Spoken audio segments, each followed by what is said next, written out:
रोहित पवारांचा कन्नड साखर कारखाना ईडीकडून जप्त। शिखर बँक घोटाळा प्रकरणात ईडीची कारवाई।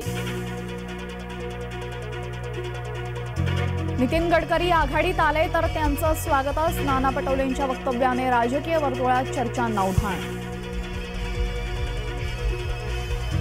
ज्याचा बँड वाजवलाय तेच गडकरींना ऑफर देतायत। फडणवीसांचा उद्धव यांच्यावर निशाणा। मोदींची गॅरंटी हा आचारसंहितेचा भंग। पृथ्वीराज चव्हाण यांची पंतप्रधान मोदींवर टीका।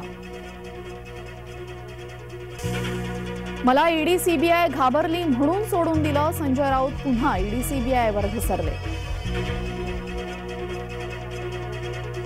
दक्षिण मुंबईच्या जागेवर शिवसेना भाजपामध्ये रस्सीखेच। जागा भाजपासाठी सोडण्याचा आग्रह। शिवसेनेकडून मात्र जागा सोडण्यास नकार। उपमुख्यमंत्री देवेंद्र फडणवीस यांनी लिहिलं महादेवावर गाणं। महाशिवरात्रीच्या मुहूर्तावर देवाधिदेव गाणं रिलीज। शंकर महादेवन आणि अमृता फडणवीस यांनी गायलंय गाणं। देशभरातील सर्व श्री भगवान शंकराच्या मंदिरामध्ये महाशिवरात्रीचं पुण्यपर्व। अनेक ठिकाणी धार्मिक कार्यक्रमांचं आयोजन।